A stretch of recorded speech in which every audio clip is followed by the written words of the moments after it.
아침의 시작을 알리는 글로벌 주식 라이브 월스트리트 모닝 브리핑 3월 10일 화요일 방송 시작하겠습니다. 여러분 안녕하세요. 저는 여돈입니다. 아이고 어제 우리 국장에서는 국제유가가 WTI 기준으로 뭐 120달러에 거의 근접하는 모습들이 보이면서 장중에 또 굉장히 충격이 있었죠. 물론 막판에 좀 줄이긴 했지만 미국장도 마찬가지였습니다. 미국장은 심지어 상승 전환을 했습니다. 장 초반에 1, 2%대 하락한 것을 뒤로 하고 장 막판에 끌어올리면서 나스닥 지수가 무려 1.38%, S&P가 0.83%, 다우가 0.5% 올랐고요. 어제 테크주들이 전반적으로 그러니까 테크 쪽에 어제 옵션 만기였다라고 하는데도 변동성보다는 그러니까 약간 안 좋은 변동성보다는 좋은 변동성이 나왔습니다.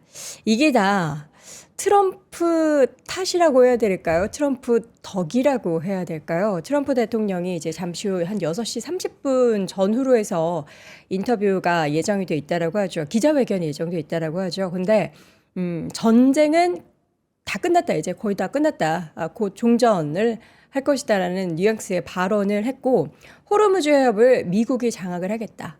지금 뭐 배들이 좀 지나다닌다라는 소식까지 전해지면서 국제유가가요, 여러분. 이런 변동성이 정말 여러분 생애에 또 있을까요? 어제 117달러 막 그 숫자를 봤는데 어제 뭐 장중에 190 그리고 80대까지 떨어졌습니다. 다행인 건데 이런 변동성은 시장이 건강하지 않다라는 거를 보여주는 것 같고 이게 전쟁 이슈가 완전하게 끝난 건지도 잘 모르겠습니다. 이란 쪽에서도 또 계속 이스라엘 공격하고 그래가지고 이게 맞는 건지 모르겠는데 예. 밤사이 있었던 일들 또 정리 한번 해보죠. 글로벌 시황맨 오늘도 박명성님과 함께 월간 뉴스레터 준비하고 있고요. 이어지는 글로벌 인터뷰 그래서 미국 쪽에 지금 속내는 뭔지 트럼프는 과연 이번 전쟁도 탁구하는 거냐 트럼프의 생각과 미국 쪽의 정치적인 이슈들을 또 이분을 모시고 이야기를 나눠봐야겠죠. 연세대학교 통일연구원 봉영식 박사와 함께 미국 이야기를 한번 자세하게 들어보도록 하겠습니다. 먼저 글로벌 시황맨 박명성님 함께합니다. 어서 오세요. 네, 안녕하세요. 네, 오늘이 전쟁 얘기 마지막이었으면 좋겠는데 밤사이에 또 많은 주가 변동성이 좀 있었어요. 그러니까요. 네, 다들 깜짝 놀라셨죠? 자고 일어나니까 유가가 뚝 떨어져 있어요. 그 유가도 뚝 떨어졌고 주식시장은 급등을 해 있고 네, 저도 깜짝 놀랐습니다. 네, 저는 새벽에 잠깐 잤는데 네. 잠깐 자고 일어나니까 세상이 달라져 있더라고요. 저는 그래서 어저께 새벽에 한 3번 깼어요. 그래서 계속 확인하느라 이거 왜 오르지? 왜 오르지? 이러면서 그래서 뭐 결론부터 말씀드리면 여러분들이 말씀하시는 게 다 맞아요. 전쟁이 아직 안 끝난 것도 맞고요. 트럼프 대통령을 믿기 어려운 것도 맞고요. 그러나 우리는 결론적으로 유가와 시장을 봐야 되는 거잖아요. 그렇기 때문에 유가가 80달러까지 떨어진 것도 맞고요. 그리고 시장은 반등한 것도 맞습니다.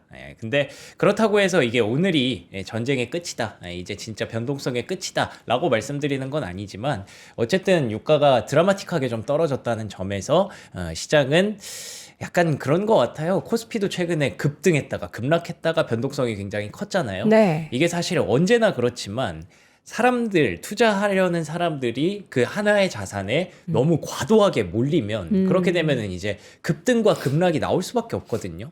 너무 의견들이 굉장히 다양하고 이게 한 번에 쫙 몰아갔던 거는 또 한 번에 빠져나왔을 때 정말 뭐 썰물 밀물처럼 한순간에 몰아갔다가 한순간에 빠져나오는 게 일상적인 그런 일이라서 그래서 일단은 오늘은 그런 약간 투기성 그 유가의 흐름들이 좀 나왔다라고 보셔야 될 것 같고요. 그래서 이제 전황과 지금 상황들을 보면서 판단해야겠지만 어찌됐든 어제 제가 그 말씀 드렸잖아요.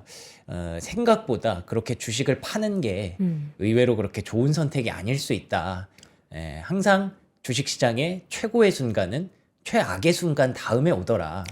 그런 얘기를 뭐 드렸는데. 조금씩 더 사거나 네. 여러 개 있다면 더 사거나 하는 거지. 네. 이거를 팔아서 내가 아래에서 잡고 단타로 그게 뭐 안 이거 다 돼요. 먹고 이러면은 그건 선수의 영역이죠. 여러분이 예. 오늘 자다가 갑자기 문득 촉이 딱 와서 지금 올라갈 것 같아 해서 갑자기 일어나서 새벽에 깨서 바로 환전을 하고 매수를 했다. 그러면은 그게 되는 거죠. 네. 근데 자고 일어나는 상황이 이렇게 바뀌어 있네. 이러면은 또 이제 어제 괜히 팔았다. 뭐 이런 생각을 또 할 수 있기 네. 때문에 시장에 최대한 좀 남아서 좀 기다리는 게 항상 좀 좋은 선택이었더라고요. 예, 그래서 어쩌면 전쟁이 명확하게 언제 끝나느냐 이런 거는 의외로 생각보다 중요하지 않을 수도 있어요. 예를 들면 러시아 우크라이나 전쟁이 아직도 안 끝났거든요. 근데 그 러시아 우크라이나 전쟁 때 유가가 120달러 넘어가고 천연가스가 뭐 어떻게 그 유럽은 어떻게 사냐 난방 위기인데 막 이랬던 날들이 있었어요. 근데 지금은 그런 거 걱정 하나도 안 하잖아요. 그쵸. 예, 그렇기 때문에 시장은 항상 이런 것들을 리스크를 좀 빠르게 반영을 하고 있고 그리고 유가가 너무 빠르게 올라갔던 것도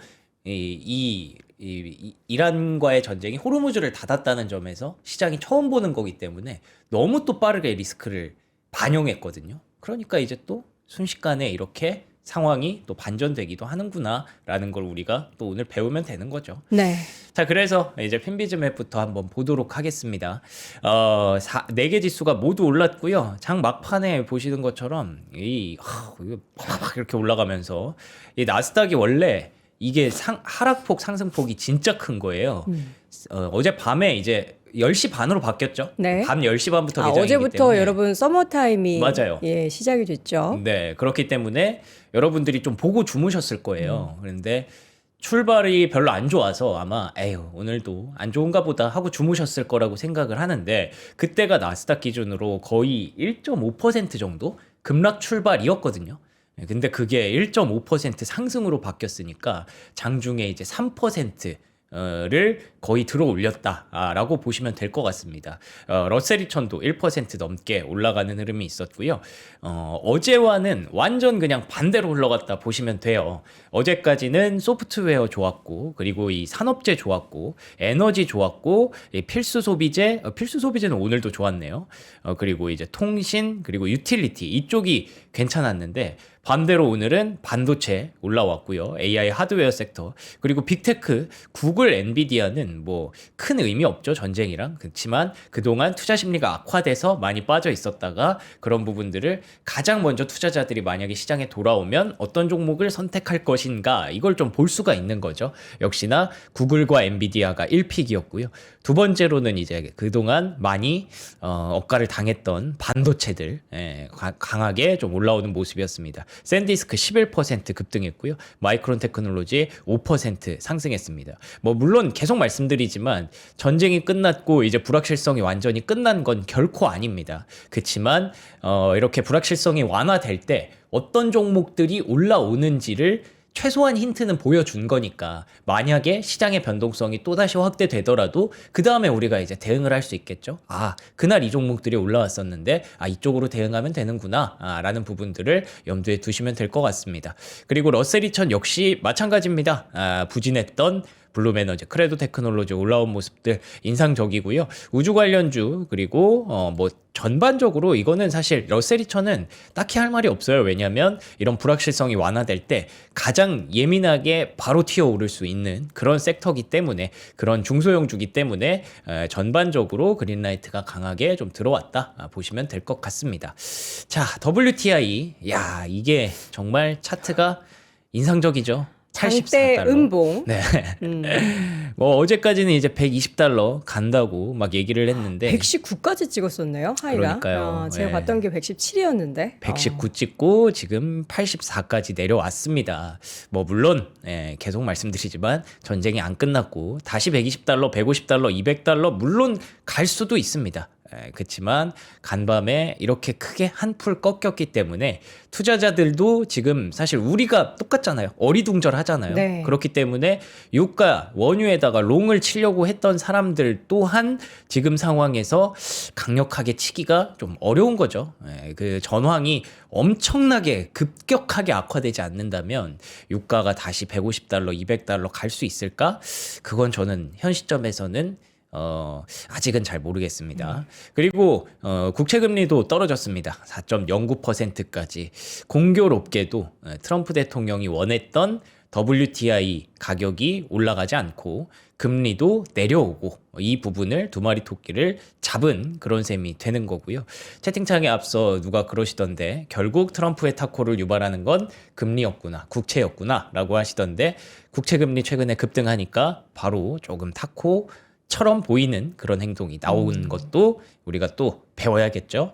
자, 그리고 달러도 떨어졌습니다. 이거는 원유 가격 떨어지면 달러는 그냥 같이 떨어지는 거죠. 98달러까지 내려왔고요. 네. 금 가격도 약보합세, 그리고 비트코인도 3%. 어제 다시 다 저점까지 돌려냈다라고 말씀드렸는데 다시 7만 달러를 기대하게 하는 그런 움직임이 또 나오기도 했습니다. 사실 비트코인 상승에 대해서는 여러 가지 얘기들이 많아요. 이 불안감이 있으니까 디지털 자산으로 돈이 옮겨가는 거다. 아니면은 이제 비트코인 같은 경우에도 지금 상황에서 뭔가 달러가 또 이제 다시 약간 또 이 가치를 잃게 되면은 이쪽으로 맞아요. 또 옮겨간다 뭐 이런 얘기들도 나오고 있는데 어쨌든 코인 투자하시는 분들도 워낙 많으니까 다 두루두루 좋았으면 좋겠습니다. 네. 그래서 이제 트럼프가 전쟁이 사실상 이제 거의 끝났다. 어떤 의미로 이런 얘기를 한 걸까요? 저도 이거 네. 무슨 말인지 잘 모르겠어요. 그러니까 여러분들이 지금 혼란에 빠져 있는 거 너무너무 공감하고 네. 그냥 이 한마디에 시장이 이렇게까지 반응할 수 있어? 라고 생각하시는 것 또한 너무너무 공감을 합니다.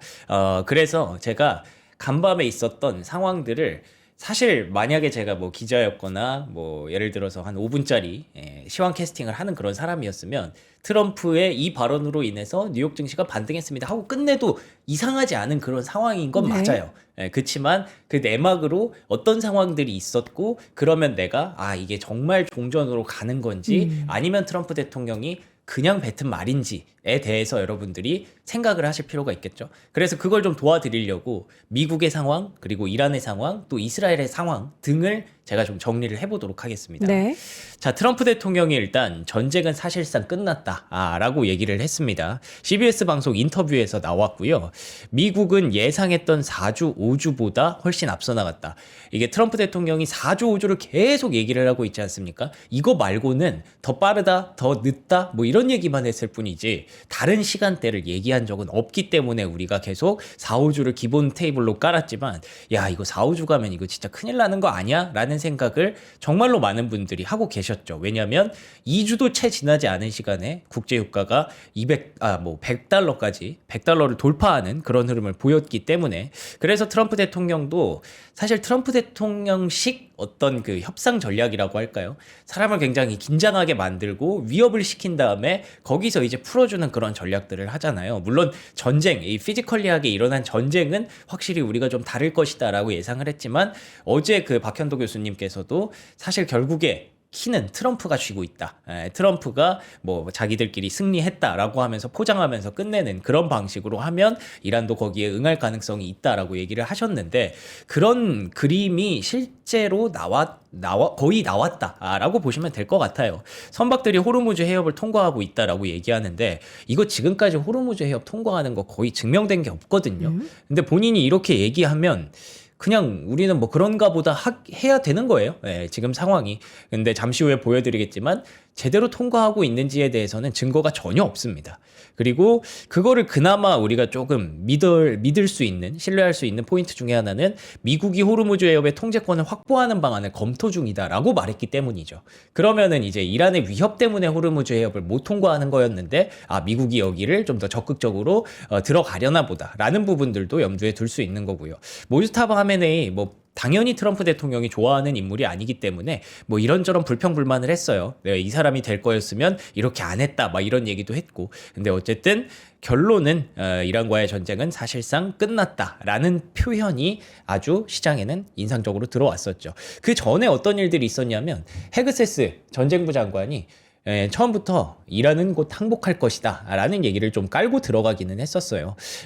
실제로 이란의 해군은 거의 없는 수준이다 라는 얘기까지 했었고요. 이게 어쩌면 트럼프 대통령이 이렇게 말하기 위한 어떤 전야제 같은 그런 느낌이었죠. 이거는 어젯밤에 이미 나왔던 내용이었거든요. 네. 그래서 이 얘기가 왜 나왔을까 싶었는데 아니나 다를까 트럼프 대통령이 저 얘기를 또 했네요.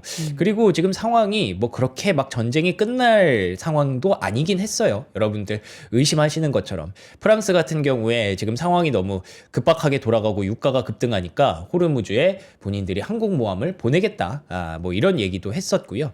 그리고 카르그 섬이라는 곳이 여기 그 이란 굉장히 그 내륙 근처에 있더라고요. 근데 여기를 만약에 미국이 확보하게 되면 여기가 이란의 그 원유 탱크라든지 이런 것들 핵심 자원들이 굉장히 많이 밀집해 있는 곳이라서 요걸 잡아서 이란을 뭐 끝까지 그 끝내는 데까지 계속 밀어붙이겠다라는 얘기가 있었던 간밤의 흐름이었거든요. 근데 이런 얘기들이 막 나오고 막 프랑스 항공모함 한다, 뭐 카르그 섬 확보한다 이런 얘기가 나오다가 갑자기 이제 끝났다라고 하니까 저도 어리둥절한 건 마찬가지입니다. 근데 다만 힌트가 하나 또 있기는 있었어요. 지상군 투입 가능성은 절대 없다. 라고 얘기했기 때문에 시장에서는 전쟁이다 보니까 전쟁이 워낙 크게 일어났다 보니까 곳곳에서 많은 얘기들이 일어나는데 결국 우리가 사실 뭐 신뢰도가 그렇게 높지는 않지만 결정권자 버튼을 누르는 사람은 트럼프에게 있는 거잖아요. 네. 그렇기 때문에 트럼프가 이렇게 하겠다 저렇게 하겠다라는 얘기가 가장 신뢰도가 높다고 우리는 판단을 해야 되는 거예요. 그렇기 때문에 지상군 투입 가능성은 일축을 했고 그리고 전쟁이 생각보다 빨리 끝날 것 같다라는 그런 얘기를 한 것에 대해서 우리는 시장 투자자들은 점수를 급격하게 준 거죠. 그래서 유가가 급락이 됐고 그리고 시장이 급격하게 반등을 했다. 뭐 이렇게 보시면 될 것 같습니다. 네. 지금 또 실시간으로 트럼프 네. 대통령이 뭔가 말을 계속 하고 있어요. 그래요? 지금 인터뷰를 하고 있는 그러니까 상황에서 뭐 본인은 이 지금 이란 관련한 전쟁이 거의 다 끝났다라는 이런 얘기를 하면서 본인들이 미국이 굉장히 외교적인 역할을 하고 있다. 이런 내용들에 대한 발언을 되게 열심히 하고 있는 상황입니다. 제가 실시간으로 또 나오는 내용들, 주요한 내용, 그러니까 저희가 지금 전달된 내용 외에 트럼프 대통령의 의미 있는 발언들이 있으면 또 전달 드리도록 하겠습니다. 네. 이란 쪽 상황은 어떤가요? 그래서 이란에서는 뭐 일단 여러분들 아시는 것처럼 모스타바 하메네이 최고 지도자가 선출이 됐고 어제 나왔던 기사들을 제가 계속 봤는데 뭐 이제 새로운 지도자가 나오면서 또 미사일 공습을 계속 이어가는 그런 모습들이 있었더라고요. 이란 입장에서는 뭐 어떻게 보면은 그럴 수 있죠. 그러니까 지금 새로운 지도자가 나왔고 우리는 여전히 건재하다라는 모습을 보여주고 싶어서 거기 뭐 미사일에다가 각인까지 새겨가지고 모스타바 하메네이 이름까지 새겨가지고 계속 이렇게 폭격을 했었다라는 얘기들이 있었더라고요. 그런데다가 우리는 뭐 계속 장기전을 준비하고 있다라는 경고를 하기도 했습니다. 원유 가격을 $100 이상으로 끌어올려서 너네 원유 가격 올라가면 무섭지? 라고 경고를 계속 한 거죠. 이걸 CNN과의 인터뷰에서 얘기를 했었고요. 그런데 이 얘기도 있었어요. 이란이 1톤 미만의 미사일을 발사하지 않을 것이다 라는 얘기를 국영 언론을 통해서 얘기를 했거든요. 이 의미에 대해서 우리가 생각해 볼 필요가 있겠죠. 이란이 미사일이 무한정으로 나오는 게 아니지 않습니까? 그렇기 때문에 뭐 일각에서는 그런 얘기가 있었어요. 이란이 최근 들어서 미사일 발사가 현저하게 줄었다. 이번 주 들어서 특히나 그런 얘기들이 있었는데 그게 과연 뭐 본인들의 어떤 평화에 대한 의지일지 아니면 정말 이제는 정밀 타격으로 정말 너희들에게 뼈아픈 곳만 타격할 거야 라고 해서 기를 모으고 있는 건지 아니면 이란의 힘이 생각보다 많이 약해진 것일지 에 대해서는 트럼프 대통령은 이미 이란은 끝났다. 헤그세스도 이란은 거의 끝났다라고 얘기를 하고 있는 것처럼 거기랑 연결되는 거일 수도 있고 뭐 아닐 수도 있지만 지금 어쨌든 이란의 국영 언론이 이런 얘기를 했다라는 부분도 여러분들 참고하셔야 될 것 같습니다. 네. 자 그리고 이어서 이제 이스라엘 얘기 바로 이어가 보도록 하겠습니다. 네. 그럼 이스라엘은 어떤가? 어제 이제 제가 쭉 뉴스들을 막 전해드릴 때 이스라엘이 이란의 석유 저장 창고 그리고 원유 정제 시설 이런 쪽들을 폭격하면서 그게 또 유가 $120가 간 트리거가 됐었거든요. 근데 그걸 보면서 미국이 이건 좀 아닌데? 라는 생각을 했다는 겁니다. 네. 아니 이것까지 그 폭격하는 거는 좋은 생각이 아니었어. 트럼프 대통령의 고문이 대통령이 이번 공격을 좋아하지 않는다. 그는 석유를 아끼고 싶어 한다. 석유를 그렇게까지 태우고 싶어 하지 않고 이번 공격은 사람들에게 높은 휘발유 가격을 떠올리게 한다. 라는 얘기를 했거든요. 그러니까 이제 트럼프 대통령이 가장 예민하게 보는 게 채권금리뿐만 아니라 국제 유가임을 알고 있는 거죠. 그래서 이 상황들을 이스라엘이 이렇게까지 가는 것에 대해서 트럼프 대통령이 이거를 불편하게 생각했고, 그러면 내가 생각보다 조금 일찍 무마를 해야 될 수도 있겠다라는 생각을 하지 않았을까라고 저희가 결론적으로는 추론을 하는 거고요. 그리고 레바논이 이스라엘이랑 거의 1대1로 붙고 있었잖아요. 근데 거기서 미국에게 이스라엘과의 평화회담을 개최해달라라는 요청을 했다고 합니다. 네. 이것 또한 우리가 무시할 수 없는 그런 종전에 대한 기대감을 높여줄 수 있는 신호 중에 하나겠죠. 그래서 워싱턴 포스트에서는 이스라엘도 관리들 내부적으로 이란과의 전쟁 격화에 대해서 우려를 표명하면서 출구 가능성을 시사하고 있다라는 얘기가 나오고 있습니다. 최종 단계에 대한 논의는 아직 초기 단계지만 이스라엘 관리들 입장에서도 이란 정권이 무너질 때까지 지금 싸우는 게 과연 우리에게 도움이 되는 일인지 확신을 할 수 없다는 거예요. 트럼프 대통령도 갈팡질팡하고 있고, 이렇게 상황들이 계속 복잡하게 생각보다 심각하게 빠르게 돌아가니까 이스라엘도 이런 것들을 고민하고 있더라라는 부분도 염두에 둬야 되는 시나리오겠죠. 네. 네. 여전히 호르무즈 얘기는 많은데 어제는 유가가 이렇게 급락한 게 호르무즈 봉쇄 뭐 이것도 그렇고 네. 미국이 그걸 호르무즈를 뭐 장악하겠다? 점령하겠다? 뭐 네네네. 이렇게 얘기를 했다라고 하는데 그쵸. 이제 호르무즈 결론적으로는 우리가 걱정하는 건 유가가 오르는 거고, 유가가 오르는 건 호르무즈가 막혀서 네. 못 지나가기 때문에 유가가 계속 오르는 거기 때문에 이제 호르무즈는 그러면 어떻게 되고 있느냐. 사실 전쟁을 어디까지 하고 뭘 때리고 이것도 중요하지만 결론은 호르무즈잖아요.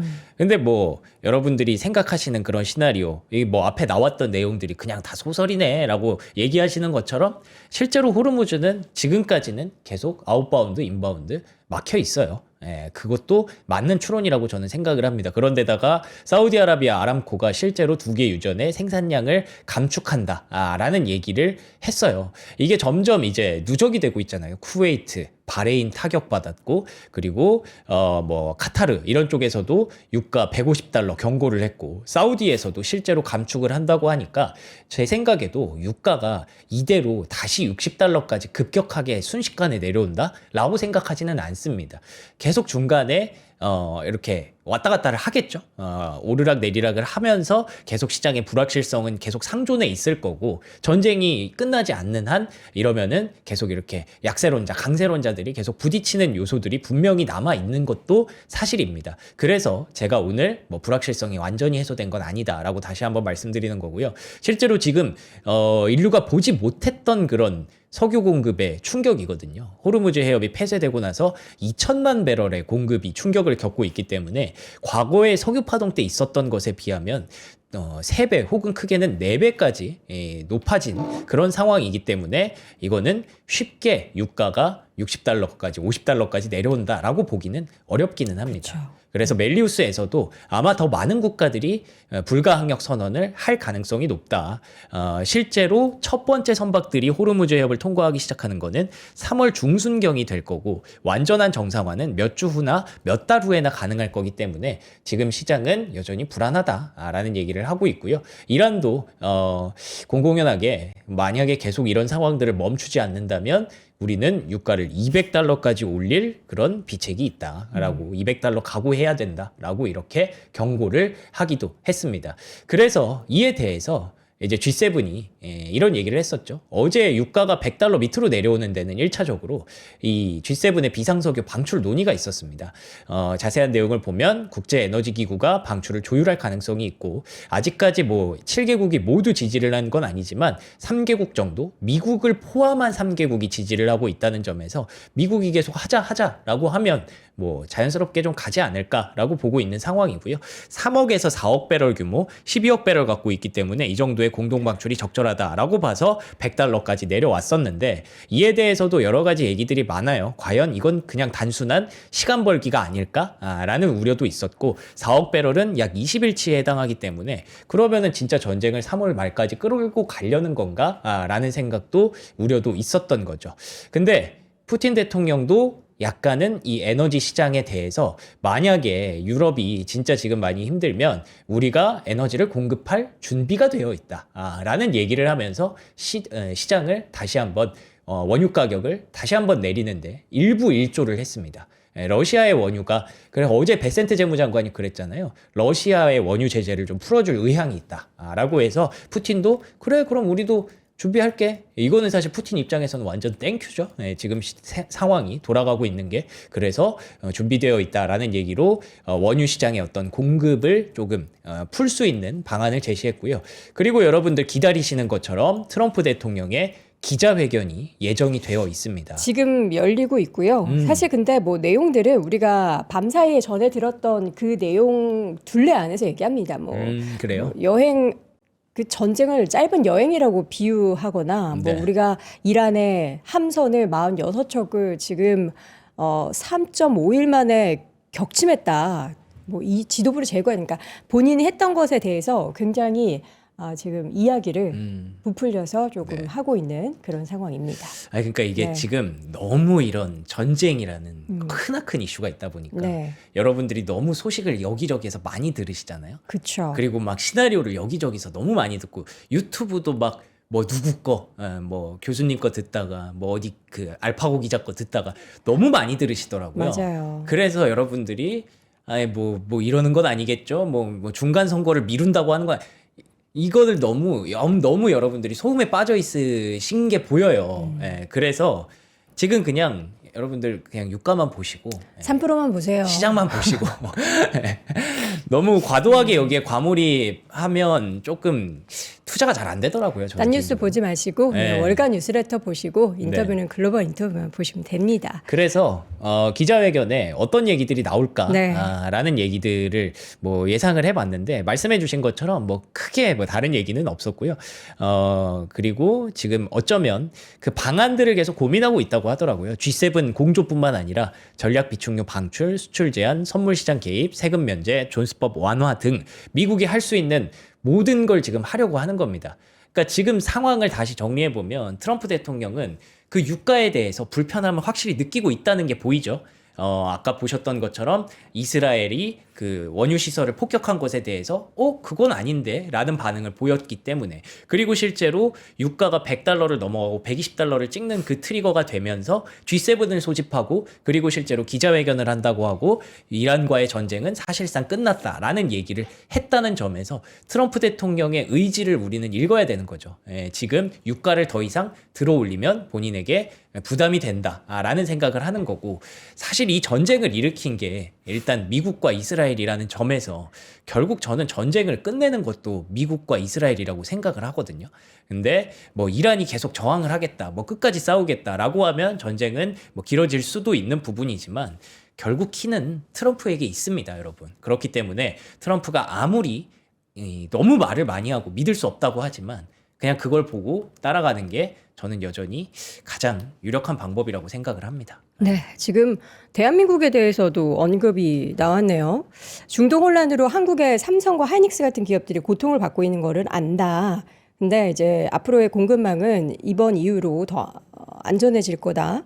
뭐 이번 승리의 혜택을 함께 누릴 거다. 뭐 이런 발언을 거의 뭐 이겼네요. 네, 벌써 네, 진짜로. 이미 근데 어제 우리 박현도 교수님께서 예상했었던 네. 시나리오가 생각보다 빨리 온 다양한 이제 어제 유가 급등, 금리도 불안 뭐 이런 일들이 벌어지니까 트럼프도 이거 가만히 있으면 안 되겠다라는 생각을 분명히 했던 것 같습니다. 근데 뭐 많은 분들이 이제 이러면은 이란이 가만히 안 있을 거다. 이란이 계속 반격을 할 거다라고 어제도 계속 했잖아요. 생각을 그쵸? 하시는데 모르겠어요. 과연 이 전쟁의 격화를 전 세계에 과연 정말 원하는 사람이 있을까? 없죠. 네.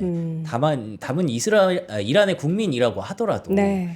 지금 상황에서 계속 싸워야 된다, 반격해야 된다라고 네. 생각하는 여론이 강력할까에 대해서 한 번쯤 생각을 해보시면 될 것 같아요. 그러면 우리나라 엄청 챙기네요, 트럼프가. 그래요? 한국인들을 매우 좋아하고 그래요? 정말 훌륭한 비즈니스 파트너라는 그런 언급을 뭐 했습니다. 땡큐죠, 뭐 그러면. 우리나라 많이 빠진 거 보고 있나 봐요. 트럼프도 혹시 대한민국 K 증시에 들어오고 투자를 싶었나? 했나? 그래서 라는. 일부러 대한민국 증시에 변동성을 유발했나? 자, 여러분 실시간으로 전해지는 이 내용들을 전달 드리겠고요. 잠시 후에는 우리 봉 박사님 모시고 관련한 부분 분석해 볼 텐데 이제 또 이슈를 봐야죠. MSC 요게 엄청 큰 회원사죠. 아, 이 맞습니다. 회사가 긴급 유류 할증료를 도입했다. 네. 이게 무슨 소식인가요? 뭐 이런 걸 보면은 이제 두 번째 얘기는 그럼에도 불구하고 시장에 대해서 약간 부정적으로 보는 견해가 여전히 남아 있고, 그러니까 지금 네. 계속 부딪혀요. 채팅창에서 의견이 부딪히는 것처럼 시장은 간다, 아니다, 여기서 더 빠진다, 이런 우려를 계속 담고 있는 겁니다. 근데 여기서는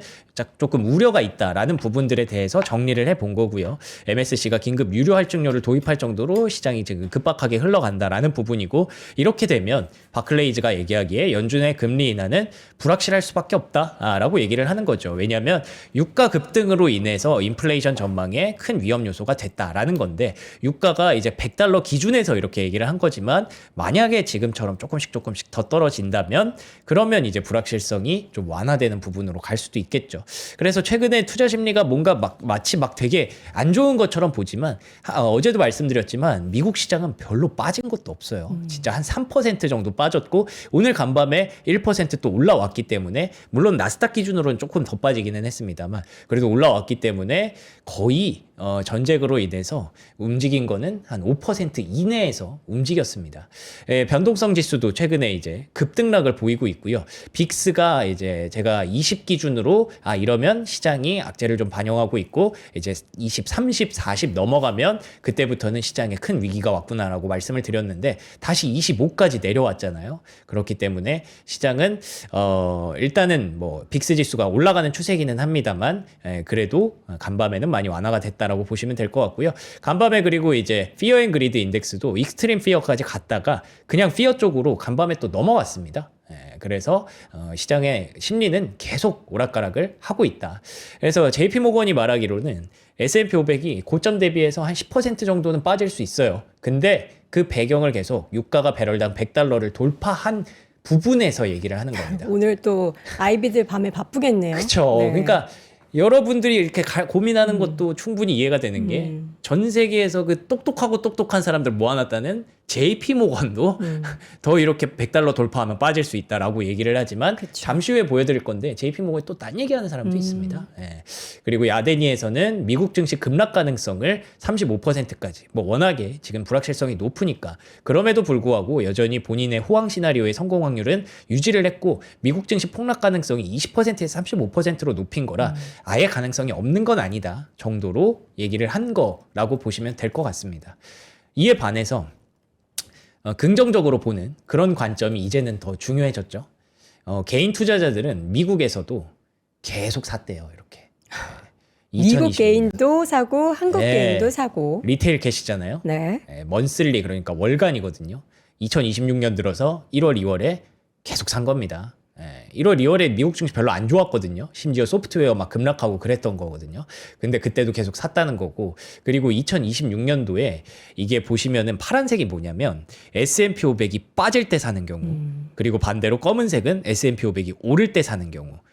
미국의 개인 투자자들은 이 2026년도에 미국 시장이 많이 빠지니까 네. 계속 샀어요. 아. 빠질 때마다 샀습니다. 네. 이들에게는 공포가 없나 봐요.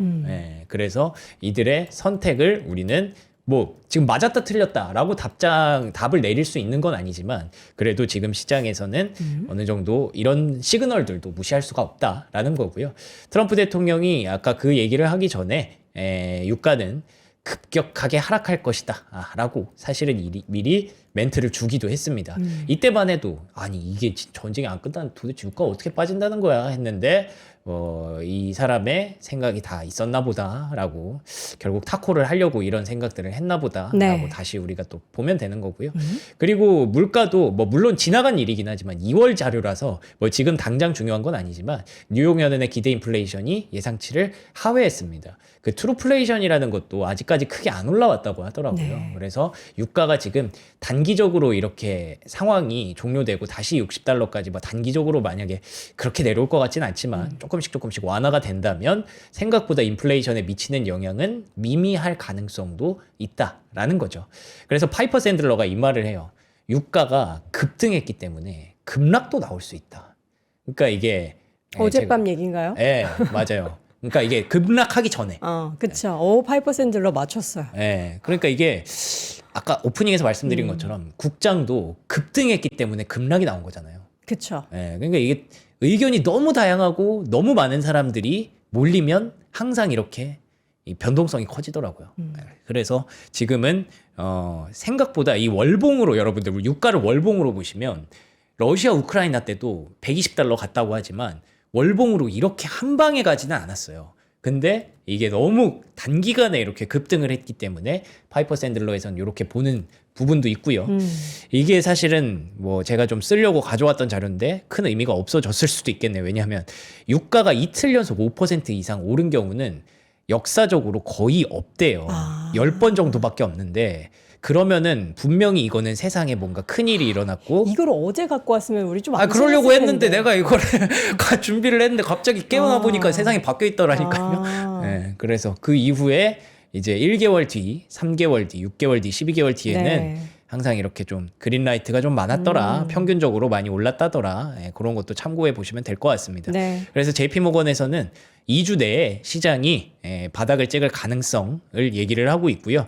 지금 어쨌든 유가가 많이 내려왔기 때문에 2주까지 본다면 그러면 조금씩 뭐 중간중간 불확실성은 계속 있기는 마련이겠지만 네. 그래도 조금씩 완화하는 과정으로 갈 것 같고 모건 스탠리 역시 조정의 끝에 가까워지고 있다. 그러니까 조정이 끝났다는 아니지만 지금 조정이 시작이겠느냐 끝이겠느냐를 물어봤을 때 모건 스탠리가 보기에는 점점 마무리 단계에 조금이나마 더 가까워지고 있는 것 같다라고 얘기를 한 거죠. 그래서 어제도 말씀드렸지만 시장을 떠나는 게 절대 능사는 아닙니다. 최고의 순간은 항상 최악의 순간 뒤에 숨어 있기 때문에 보유하는 게 가장 유리하다. 이건 물론 미국 주식 기준이에요. S&P 500 기준으로 매일 보유하는 게 가장 유리하다라는 점을 다시 한번 말씀드리고 싶네요. 네. 자, 이렇게 해서 시장 내용을 좀 얘기를 드려봤고요. 저희가 이제 트럼프 대통령 관련한 그 인터뷰 내용을 제가 중간중간에 속보로 전해드렸는데 그게 답니다. 예, 그게 다예요. 뭐 이렇게 특별한 내용 없었고요. 그게 다고요. 전쟁 관련주가 이제 약세를 보였다라는 거는 당연한 수순이겠죠. 그렇죠. 네. 예, 그래서 요것도 한번 보셔야 될 것 같은 게 종목을 그냥 제가 쭉 말씀을 드릴게요. 전쟁 관련주들이 그러면 얼마나 빠졌나. 근데 그렇다고 또 정유주가 그렇게 또 많이 빠지지도 않았어요. 그리고 방산주는 좀 크게 빠졌습니다. 이게 큰 건 아니죠. 1%. 근데 뭐 L3 에리스 같은 경우에는 좀 많이 빠지기도 했더라고요.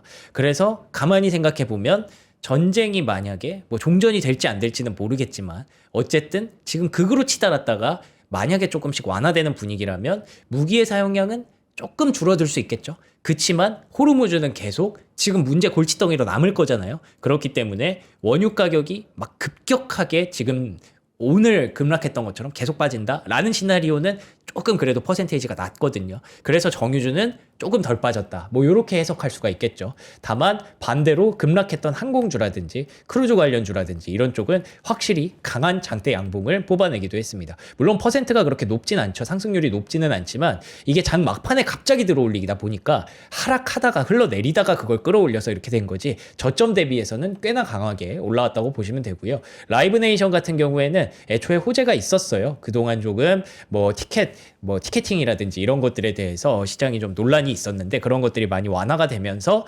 급반등이 좀 나오기도 했습니다. 그리고 가장 좋았던 섹터는 역시나 앞에서 핀비즈맵도 보셨지만 반도체였고요. 그리고 루멘텀, 블룸에너지와 같은 AI 종목들이 10% 넘게 급등하는 모습이 가장 인상적이기도 했습니다. 네.